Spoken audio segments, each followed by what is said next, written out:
Oliver Schwab. He is the managing director of the World Economic Forum. His sister, Nicole, is a member of the executive committee for the World Economic Forum. In July of 2021, she said that COVID was a huge opportunity to have their Great Reset. I see it as a tremendous opportunity to have this great reset and to use this huge flows, of money, to use the increased levers that policymakers have today in a way that was not possible before. Their father, Klaus Schwab, is the founder of the World Economic Forum. 7 years ago, he announced plans to start tracking the entire population and merge everyone with a central machine, what he now calls the Great Reset. The Schwab family is working together with other families because that's how Team Evil works. You can call them the Illuminati if you like, but they have no official name, and they are not illuminated. There is no telling how many family bloodlines are involved, but they keep it in the family for 3 main reasons, and they all have to do with power. First, and most simply, as a way to gain and maintain their fortune. Secondly, is to carry out long-term secret objectives. These families use insurance companies and private trusts to protect their own fortune from the fiat debt-based system that they created, and to generate the kind of money needed for a 100-year plan. The older generation outlawed natural medicine, introduced petrochemical pharmaceutical drugs, and polluted the environment. And now the younger generation is here to fix it with their totalitarian Great Reset.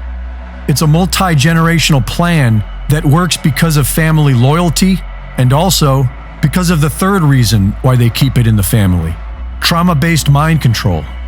Most victims of the CIA's trauma-based mind control program, MKUltra, have come from families with a history of child abuse, because multi-generational child abuse makes a child more susceptible to mind control.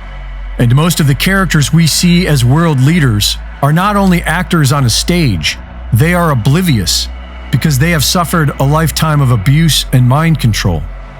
The overwhelming majority of people on Team Evil are not all in on it. They simply do as they are told. They follow orders and they don't ask questions. These families see having children as a means of gaining power and wealth.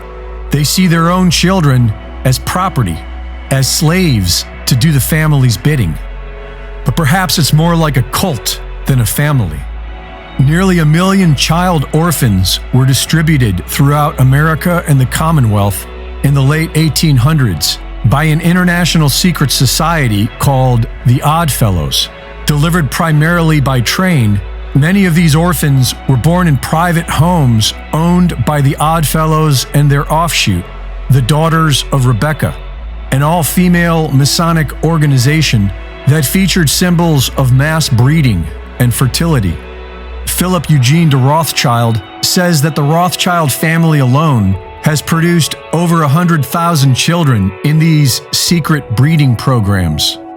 Most of the U.S. presidents during this time were Freemasons. 4 of them were Oddfellows, and at last count, 34 U.S. presidents are directly related to Charlemagne, king of the Franks, who is believed by these Illuminati bloodlines to be of the Merovingian bloodline, a genetic set that they highly value.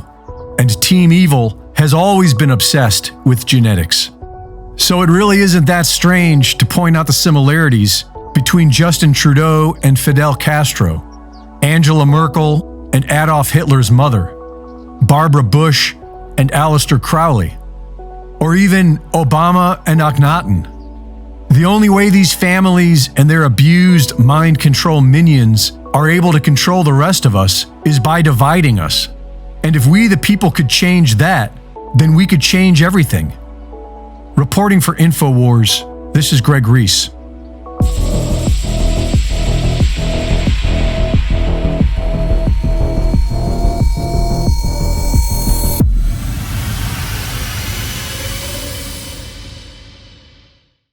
Thank you for watching the latest Greg Reese Report. Be sure to go to reesereport.com to see my latest videos, sign up for my free newsletter, and subscribe for exclusive content. And be sure to support my sponsor at InfoWarsStore.com. In the early 1900s, certain companies were off-gassing highly toxic fluoride gases into the atmosphere. The surrounding communities began to get sick. Laws were enacted to compel these corporations to install scrubbers to convert these gases into fluorosilicic acid, still highly toxic but containable. Now these companies had a stockpile of this poison, and there was no affordable way to dispose of it. Lucky for them, one of their major stockholders was also the Secretary of the Treasury, who was responsible for the Public Health Service at the time. And by 1950, the US government began buying this toxic, untreated industrial waste product and dumping it into our drinking water. Reputable studies show that it's causing various cancers and other disease. With the Alexa Pure Pro, you can have clean drinking water and a remedy to this madness. Available now at InfoWarsStore.com.